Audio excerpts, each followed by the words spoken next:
This program is designed to provide general information with regards to the subject matters covered. This information is given with the understanding that neither the hosts, guests, sponsors, or station are engaged in rendering any specific and personal, medical, financial, legal, counseling, professional service, or any advice. You should seek the services of competent professionals before applying or trying any suggested ideas.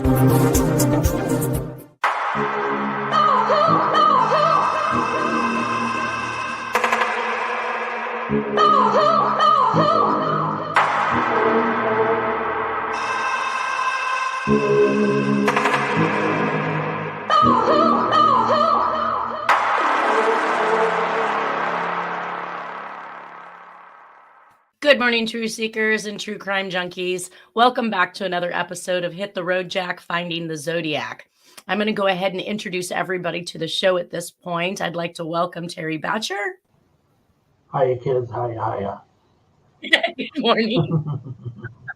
Nolan Del Campo. Good morning, everybody. Good morning. And Harriette Sucher. And Harriette? Our host. Really? There you go. Good morning. Mm-hmm. Good morning, Harriette. You Good morning, Harriette. You can't hear me? Yes, you I can hear me because I can Yes. hear you. Yes, I said good Okay, morning. so I'll just repeat Okay. again. Terry B. and That's the much Battcher better. Nolan and Annette Bardo. Love you.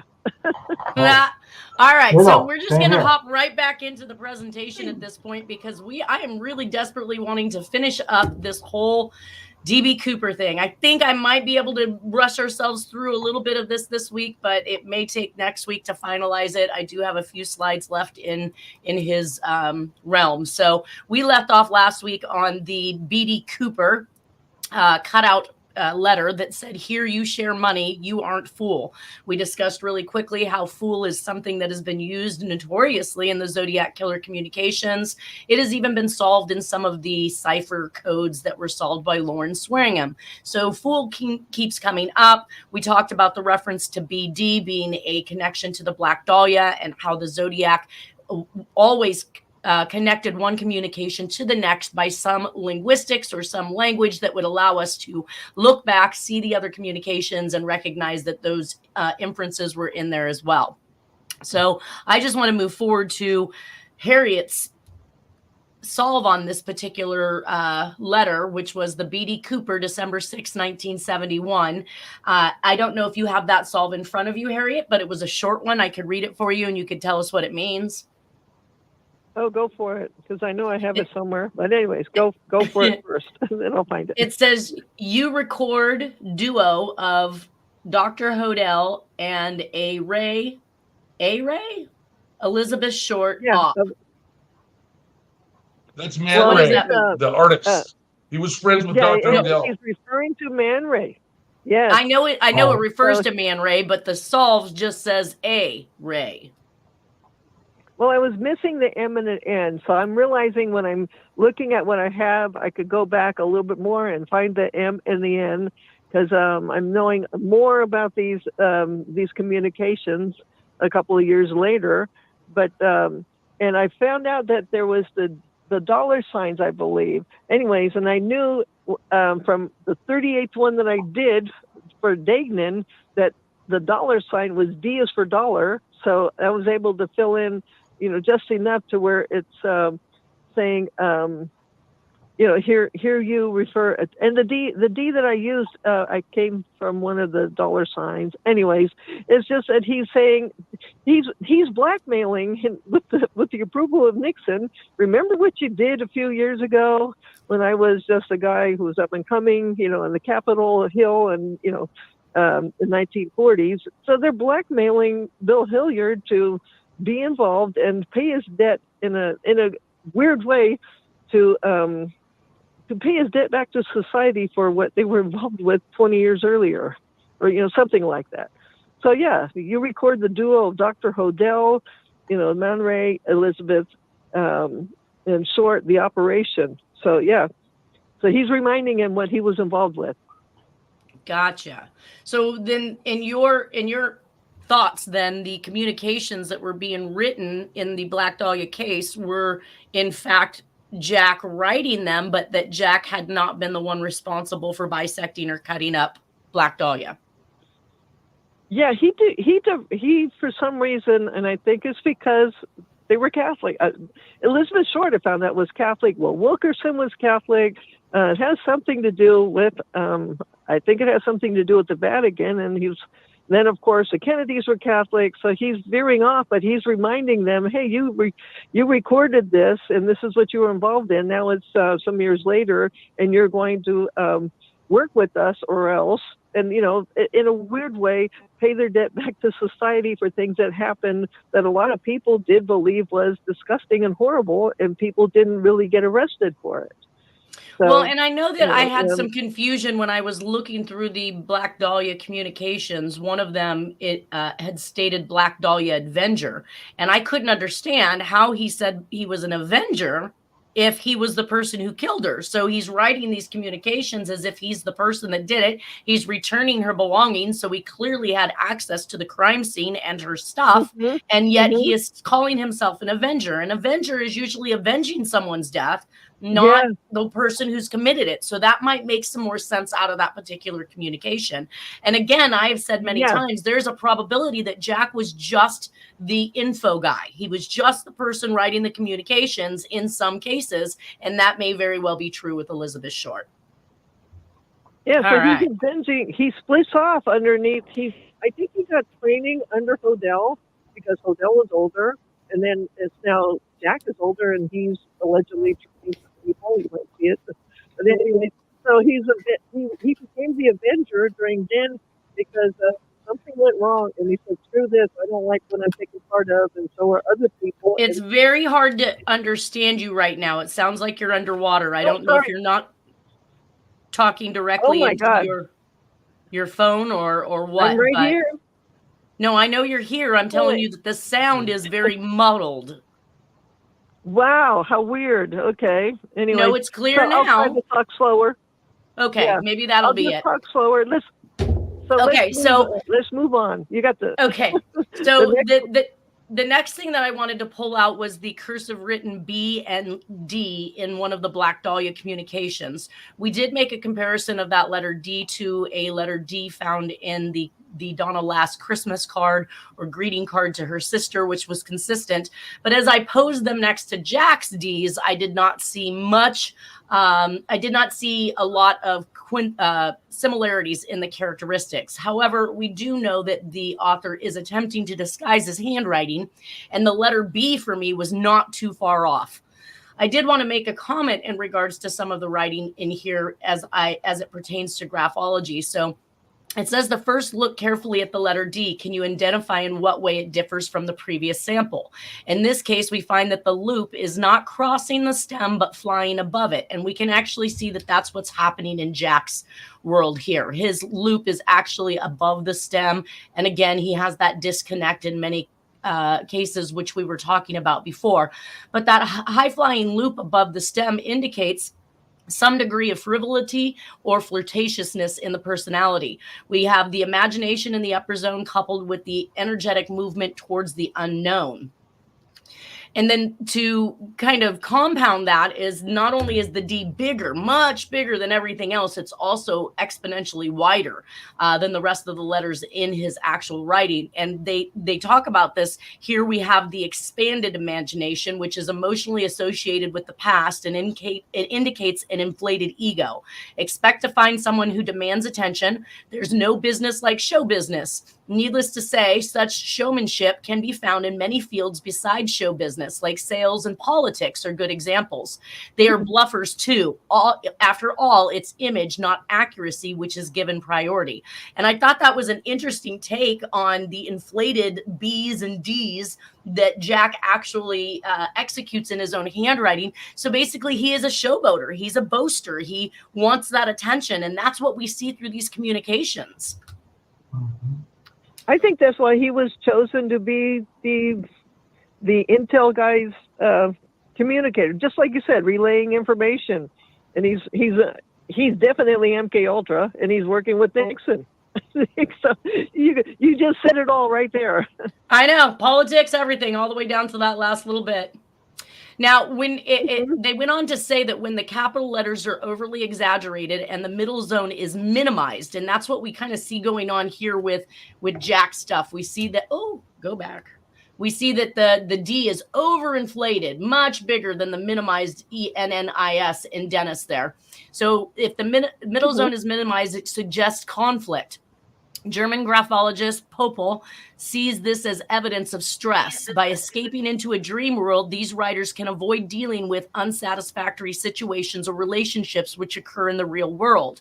Do remember that the upper zone emphasis does not automatically signify intellectual ability. These individuals want to be seen as exceptional, but if they don't get the recognition they feel they deserve, they can be quite unpleasant. Such emphasis shows that the ego is far more important to the writer than the social aspects of the relationship.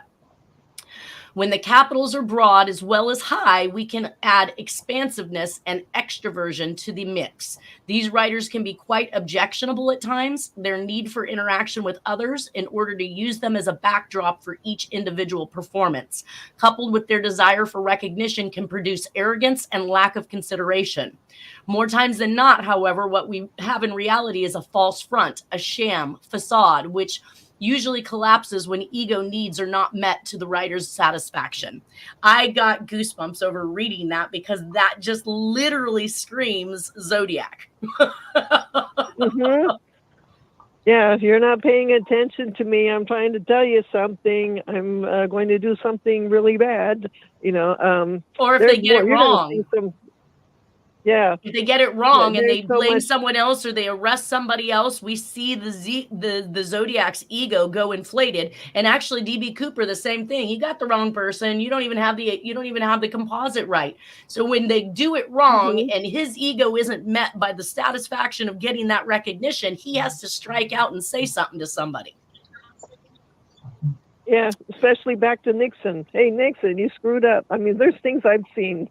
So he's like, you guys screwed up here. This isn't right. You need to fix this. It's in a matter of words. No, yeah, exactly. So exactly. You're going to see that. Yeah.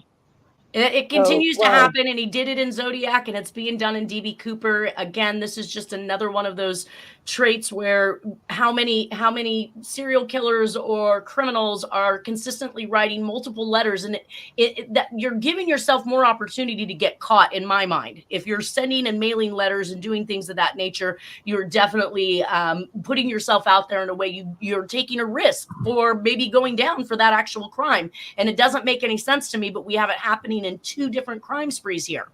So in the capital letters and printing area, I also noticed that Jack has this open at the top type thing. Again, that disconnect between his letters, and you can see it in lots of them. And open at the top, it means that they're typically open to new experiences. Generosity is characteristically present at times and sometimes characterized as a willingness to share. So generosity doesn't necessarily mean that he's a generous person giving things to people that have less than him.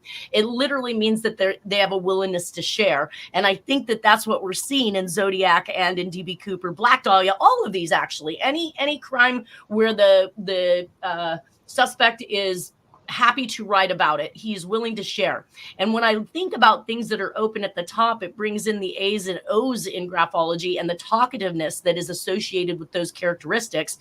And I thought that was just hilarious because literally speaking, that's all these people are doing is talking, right? They just have to keep sending these letters in and keep telling things about people. So Jack, Zodiac, and DB Cooper are all talkative and open to new experiences, obviously.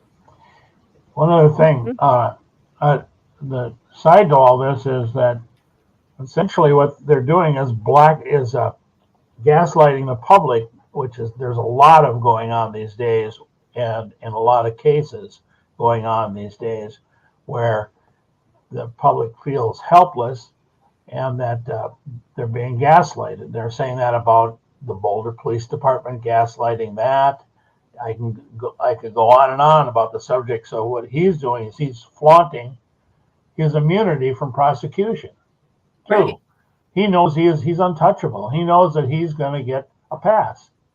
So he's Exactly. taunting us with that. So that results are, they call it gaslighting. So a lot of that going on. That's not a new phenomenon. That's a psyop phenomenon that's been going on for eons. It's part of warfare is what it's part of.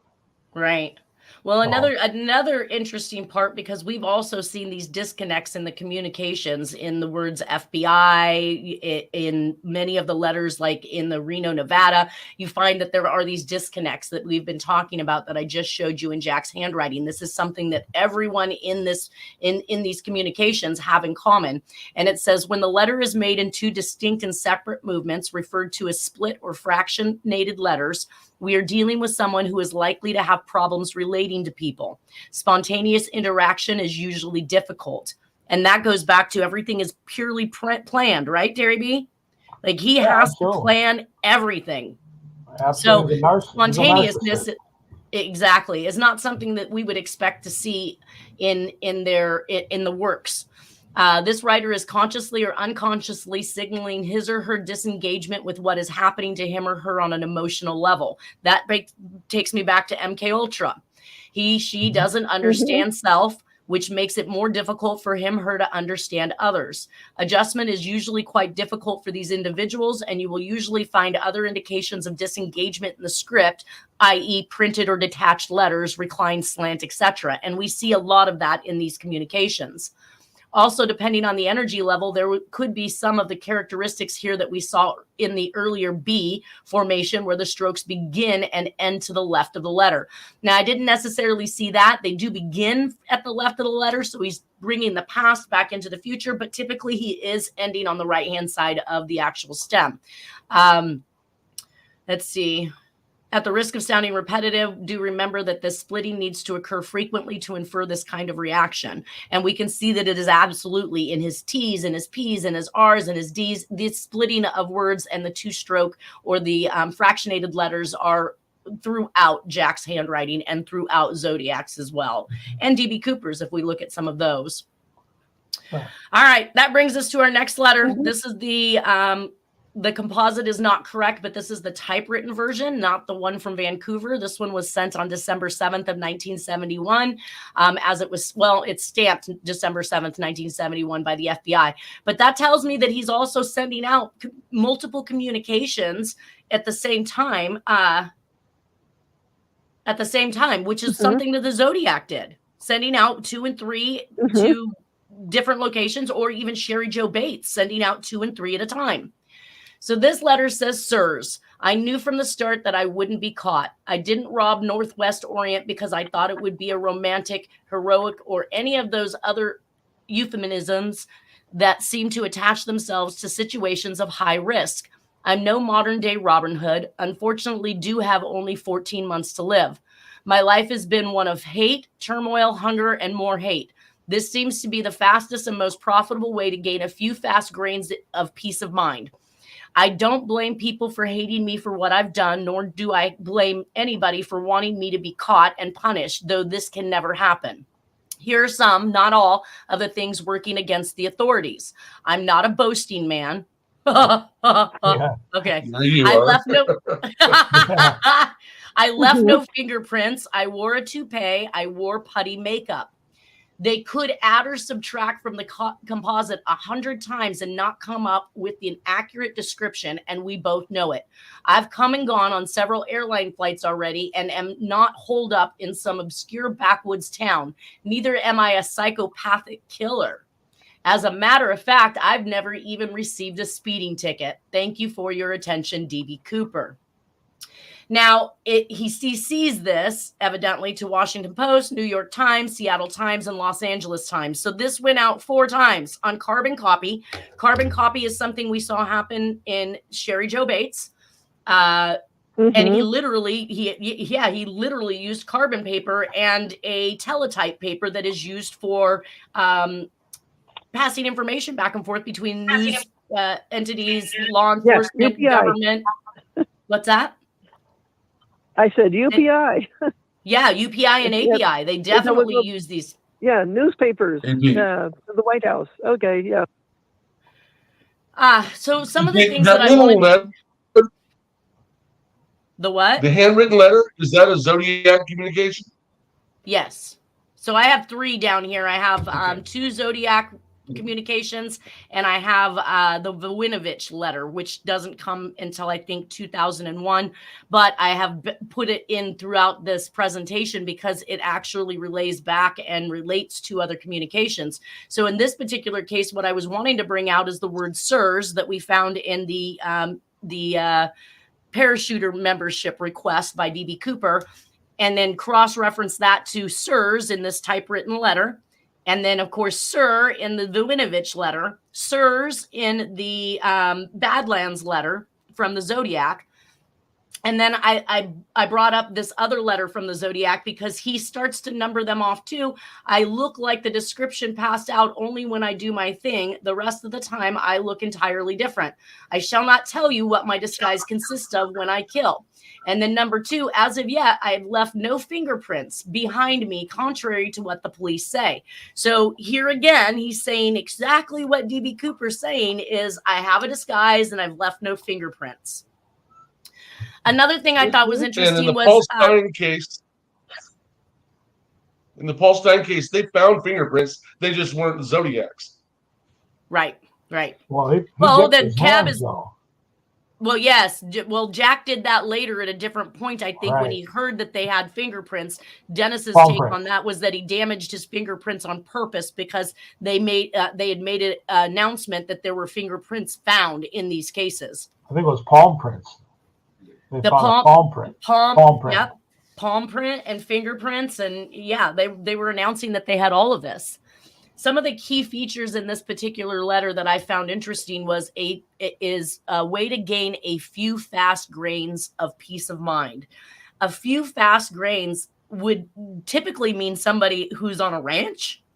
Southern reference. Again, we talk a lot about the Southern references that we see in here, like fiddle fart around, barrels of fun, things that reference to hunting or being on a farm. And we see, again, a few fast grains of peace of mind. Neither am I a psychopathic killer. Is that an over disclosure? I mean, he's saying neither am I. Mm-hmm. And Go ahead, Nolan. Grains could also be a unit of weight measure, like a gram. A lot of scales will measure in grains as well as grams. Gunpowder. Right. Gunpowder and grains. That's what it brought to mind for me was gunpowder. Huh. Is measured in grains. But grains of peace of mind. Few fast grains of peace of mind. So it's double entendre. I think it's a double entendre of the way he's using it there. He's playing his taunting little games. He's 14 months to live. What does he mean by that? You know? Oh, that is probably just some random information to make it sound like he's going to die soon or something stupid. Or Well, he maybe might already have heart persona. disease by then, but he might have had Maybe the heart disease. persona is going to be put away. The The persona Dan was going Cooper, to the be put DB in a Cooper what? persona. Yeah, good point. absolutely. And it was put away. Neither am I a psychopathic killer. Again, an over disclosure. I don't think there was any reason to put in there whether or not he was a psychopathic killer or not, since this was a hijacking and a extortion case. I see that as another euphemism or a way that he can tie back himself to being the Zodiac killer who was complicit with this crime. And this is how he made the money that he's been screaming at Nixon for, because he hasn't gotten paid for the jobs that he's done since I think with, JFK going out and RFK going out and all of these different handlers, if they were if they were being blown through as fast as they were, nobody could catch up to speed or even know what this particular group was doing. And this group, well, at least by Harriette solves, state that they haven't been paid. So he's tying things back, I think. There's no reason to tell somebody, neither am I a psychopathic killer. It just doesn't make any sense. I think, to me, it also speaks again to the whole thought of persona of this fictional character of Dan Cooper, D.B. Cooper. And so in that persona, no, he's not, that particular character is not a killer. But as Zodiac, he is a killer. Right. He doesn't always tell the truth. No, he doesn't. But again, I call it an over-disclosure when it's random information that's not necessary. I don't know that anybody alluded to the fact that DB Cooper was a killer of any sort. So why would he have to make a declaration that he wasn't a psychopathic killer unless he was intentionally looking to mesh these two together? Well, he was also probably bugged by the fact that they were giving a different description of the unsubbed of the DB Cooper character, and he wanted to set that straight. So that seemed to be redundantly address that, Right. So yeah. He was guilty. He's feeling guilty. There's a lot of things going on and behind the scenes. Yeah, I think that's also it too. Yep. You did not have a solve for this one, correct, Harriette? I have it somewhere, and I'm looking at my book. I don't see it in here because I got majorly distracted. I got distracted by the surprising letter that I tried to send you about. That was found that had some letter that was having to do with the assassination of Bobby Kennedy. So I'm looking at that. No, I was just concerned more or less with this one. If you don't have a solve for it, then I'm going to move on. I'll move on. I'll send it to you when I find it. That may be 2 weeks.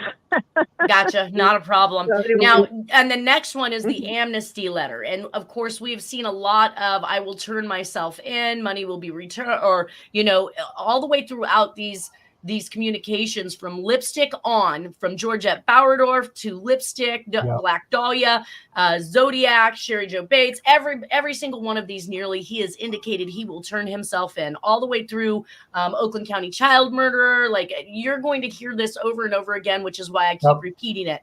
This is a cutout letter. Right. What's that? I said nothing but right. I agreed. Oh, okay. So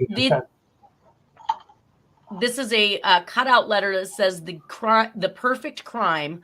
Grant me amnesty. Money will be returned. No harm done. So he's asking for amnesty. You actually did have a solve on this one, Harriette, correct? Yeah. And do you have that one in front of you? I did. Do you have that one in front of you? Go ahead and read it. Let me just it's an anagram. Everything like what was pretty simple to do. It's saying it's White House wire RFF. Let me just read what it says. That's not what I have for this one. She's breaking up too. Yeah, let me. I am. Why don't you read it? Okay, go for it. Oh, so this is a to Uncle very old. Please. Is not my real name, a rich man. So nope, this message is something different. I don't have the rich man message. So go ahead and read yours, but you go slowly. Going. No, go slowly. Well, I'm trying to get the solve for the amnesty one. It's here. You'll find it. Okay, go ahead and read it. Read it slowly though, because you were cutting out. Okay. It's again an anagram. It's basically saying, hi, HH, that's H.R. Haldeman. We wire RFF. We were about 4. Donna last supplied 10cc Numatol, easement on Sea Creek, pregnant Marilyn Monroe. Signing off as me, because he's a sergeant, master sergeant, and that's his pay scale. So the RFF. Hold on a second. I'm looking for the okay. It was military acronym for request for forces, and that he was the sergeant. Still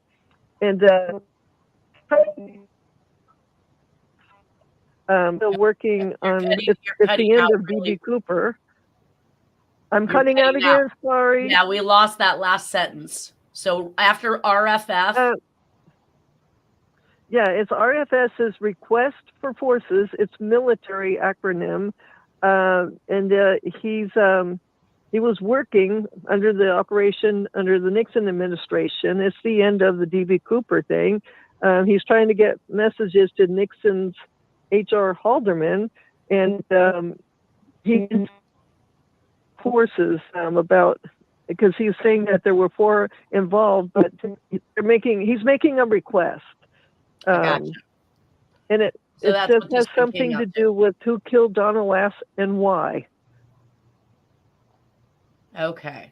So then that brings me Yeah. to one. I don't believe I actually have the letter for it, but it was to Uncle, a very old unknown. And please tell the lackey cops D.B. Cooper is not my real name, a rich man. Do you know that one?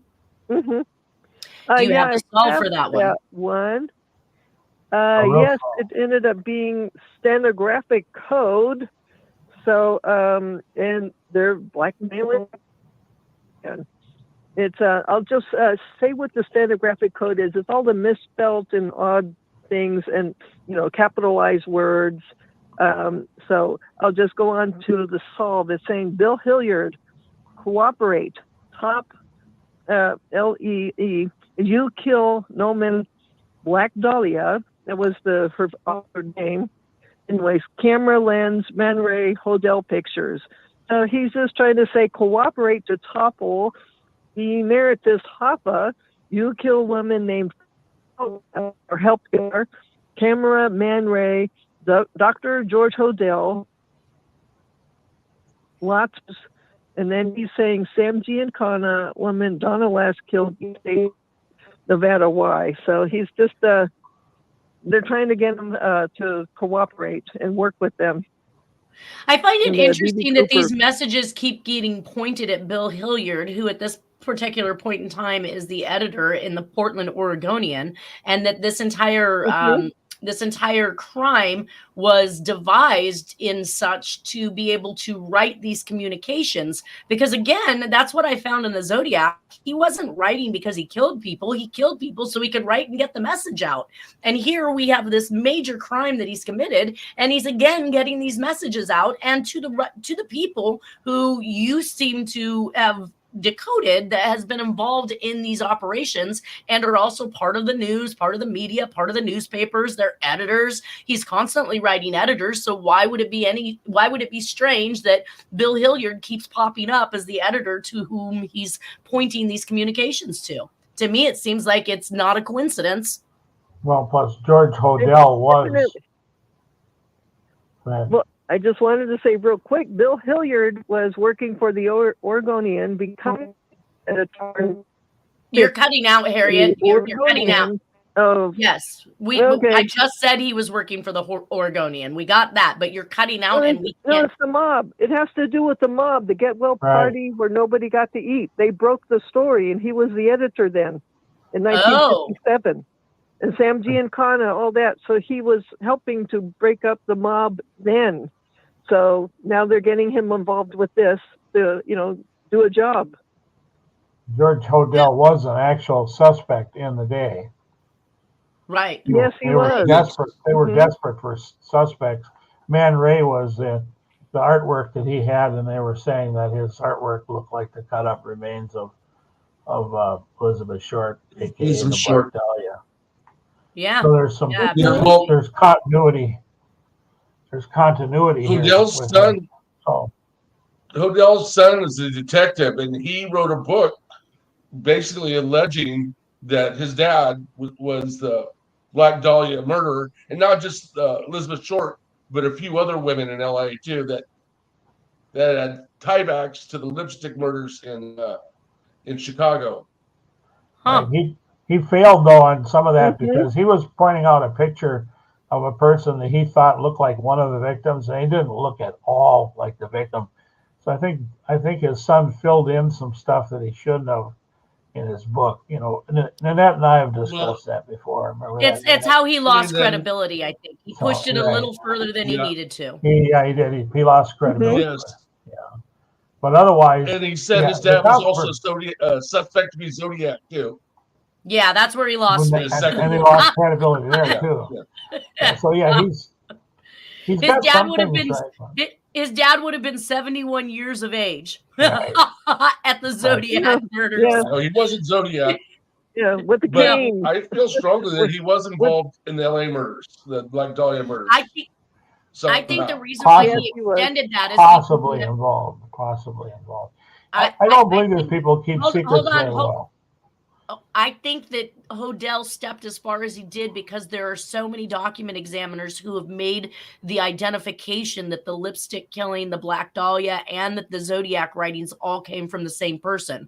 So if he was going to insist that his father was the killer of Black Dahlia, he had to press on. He had to put his father in places where he couldn't possibly have been, or the likeliness of him being that suspect was not even a consideration at the age of 71. But because you have so many document examiners that are indicating that these communications were written by the same person, it sounds more to me like I've said Jack was the author. He was the go-to guy for writing the communications and making a confusion or a mess out of these cases. And his book was accepted. One other quick point too. Hold on, Nolan. Hold on. Terry was speaking. His book was accepted because it's disinformation. It's wrongful information. And they like that. They want the wrongful information. They don't want the truth coming out about that stuff. So, George's son, what was his name, kept himself in the good graces of the whole everything, the networks. So Steve Hodel. So he's not. Go ahead, his Nolan. dad. He also did. Go ahead. But Hodel also did some good research into the Chicago lipstick murders, and it's true that in those there was some surgical things done to some of the bodies, much like Elizabeth Short's body, the dissecting of body parts and things like that, so that's why there were similarities. And then, like on the street names in L.A., that some of the women were found tie back to street names and people's names in Chicago. And both Hodel, Elizabeth Short, and Jack all have ties back to Illinois. Right. Well, we got better information with Zodiac Jack, and I'll tell you exactly why right now. The coordinates of where her remains were staged or put on Norton, which is next to Degnan, where Jack put them. Those coordinates are the longitude is 118,333, 118, and that 118 was put on the Ramsey murder note. It was a redundant hint that he put in. Yep. I think 333 was his way of saying, I do things in groups of threes. 3 of a kind. So, he says 3 of a kind in one of his Zodiac letters. Right. And then when you get to Victory SBT, I'll show you how that's a really simple puzzle that names Burke Street and Garrett Road. So our suspect fits in every single way. And Steve Hodel, as Nanette said, filled in a bunch of blanks he shouldn't have, and it blew his credibility. If he had something, I would say, oh, yeah, he got that. But when he makes stuff up and says, oh, this person looks like somebody, they don't look at all like them, I think, come on. And his ability to recognize other people has got to be questionable, Right. My half-brother was that way. You couldn't recognize anybody. The next day, Since you talked about SBTC, on the next letter, I'm actually going to discuss that. This is a D.B. Cooper to the public. Now, to the public is, again, concerned citizen, wanting to, the Winovich letters, all has to do with, I'm going to inform the public, which is another running tangent that we see in these communications. It says it's possible stamped December 20th of 1971. He says, to the public, I must ask you, who in the hell do some of you people think you are? And what in the hell do you think you're doing? I have succeeded in pulling off one of the most successful, talked about crimes of today. Then some guy credits himself with the masterpiece and thanks everybody for their cooperation and hospitality. Well, damn it, this is making me look very stupid. These prank letters must stop. So now whoever's writing in is claiming that the letters initially came in were pranks. No one was endangered. The caper was only committed to show the unbelieving world that a perfect crime was possible. I have notified the FBI asking that they grant me amnesty. The money will be returned. No harm done. Sincerely, SWL. So, alias David Bartholomew Copperhead. That's a term from the Civil War. Jeez. Go ahead. But yeah, okay. Quick. That was definitely CIA intel. The lipstick murder in Chicago. One of the victims was Suzanne Degnan, and that was the Right. street intersection that in LA. Okay, we passed that. where We one of the passed that, victims was Nolan. found. Yeah. Right. We And- Go passed that ahead. and just I hear what discussed you have that. to say. We're on a different letter now. So we're talking about David Bartholomew Copperhead is the alias for somebody listed as SWL. What I wanted to note on this is because Terry and I have been talking about following these acronyms that he's putting in here with the period marks after it, but it seems to be a consistent sign off, as in John Benet Ramsey with the Victory SBTC. Here we see sincerely SWL. And of course, then he says alias David Bartholomew Copperhead. What is that about? Again, Well, it's random about two different- information. About two different books or two different situations. I know for sure a copperhead was a term they used during the Civil War in people that switched sides or something to that effect. They were not sincere or they were being treacherous. And David Bartholomew is from a famous book. I'm not an avid reader. David Bartholomew Cubbins, I think, was the name of the book. So he's doing a little, just like he does with his movie quotes and his music quotes. He's quoting a really old read there. I think Harriette might know more about this, or even Nolan, you know more about. It seems to me there was a character named David Bartholomew Cubbins. That rings a bell from my childhood. I never was an avid reader of that sort of stuff, but a copperhead was somebody that was a traitor to this. I think that something to do with the Civil War era, and I'm not an expert on that either. But What is your that's what take that on that, The Harriet? Revolutionary War era. That might be perhaps that too. I don't back know. to Revolutionary War. They The were good at Zodiac putting me to goes sleep back. in school when I went to school. They were boring, they're like So Mhm. that's why I didn't do so hot in history at the time. No, Okay. You guys are going way off on a tangent here. Well, it is but it is Back a to tangent. David Bartholomew Copperhead. Why would he It's give an alias when he signs off as somebody named SWL? Right. And then lists an alias as David Bar. It's useless, random information that makes no absolute sense to the communication. And again, that would be back to what Zodiac does. He's being flippant. He's being somewhat flippant, is what you're saying. But a copperhead is someone that's not necessarily your friend. If you were from the South, if you were fighting for the South, and you had found that one of your people was not being honorable to you, you were called a copperhead. We'll look it up. I'll get you a better answer later about both of those. But he's being flippant, but he's also revealing something by being flippant too, I think. Well, and you have a solve for this one as well, Harriet. I have you down for this particular letter. President Richard Nixon, White House, need double same. Robert Kennedy. Do you know that one? Go ahead and read it because I'm looking for it, but you just go ahead and read it and I'll explain as best as I can. Okay, so it says President Richard Nixon, White House, need double same. Robert Kennedy, activity monitoring division forces at FBI Quantico now.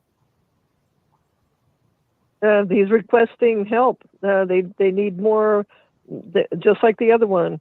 Requesting. I was just going to say. Requesting for.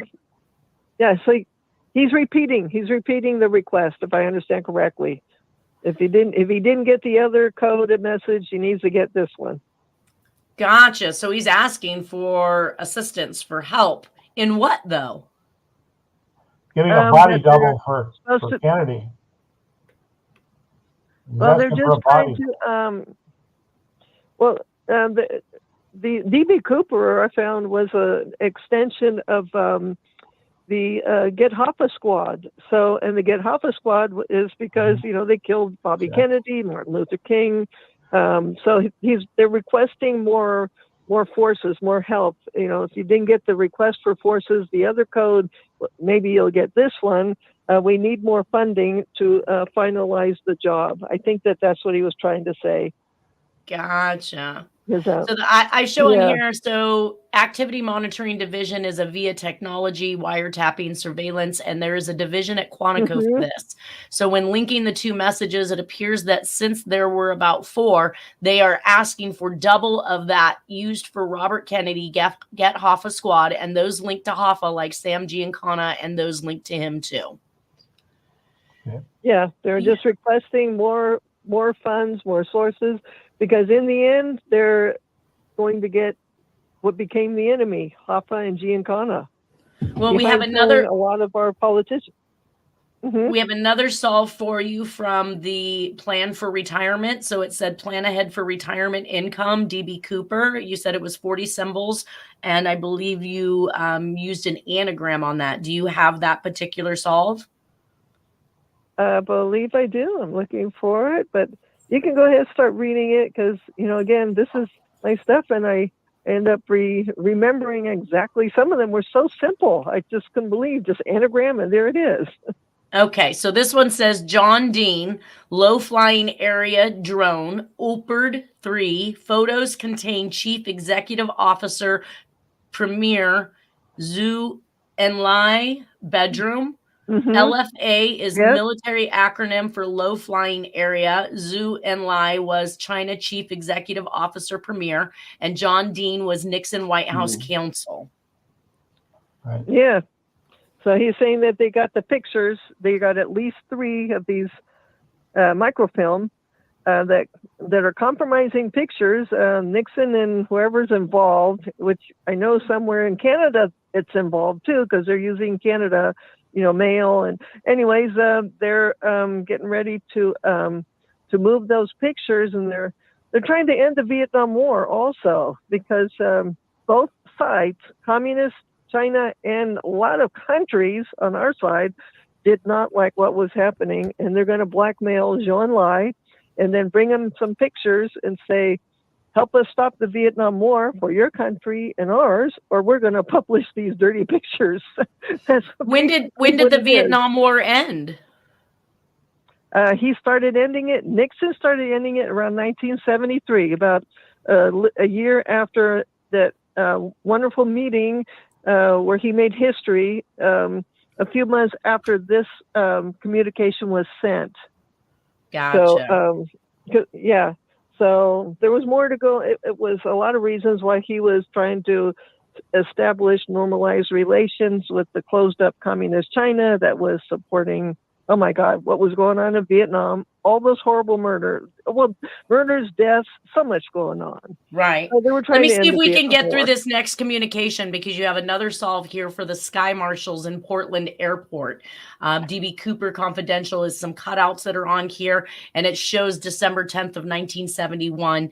And of course, your solve on this is attention Spiro Agnew, Arthur Lee Allen, phone SIS at Riverside City College to supply 1 Donna Lass doctor assistant suit, a Good Samaritan hospital time card number 7171 717171684A, East State Line, Nevada, Y, Highway 50 and Route 207. Location ground 0 is the 0. To shoot former President brother, Attorney General Robert Kennedy. Temple Paul Stein hid a good to go 9mm gun, 98 rounds at the operating room department, 12609, I'm guessing AM. Yeah. That's he was trying to remind why they're doing these operations, and this time Spiro Agnew. And at this very time, this is also when Spiro Agnew has been forced to resign. He borrows $200,000, which is the number that DB Cooper jumps with, from Frank Sinatra. Like, there are some things that are definitely connecting around there. Well, that's about all we have for today, you guys. We can pick up on this solve next week and kind of cover some of the things that you think it means, and then everybody can kind of chime in. I want to thank you guys for being here again. I want everybody to have a wonderful weekend, and we will see you all next Friday. Bye, kids. Bye, Harriet. Bye. Bye, Nanette.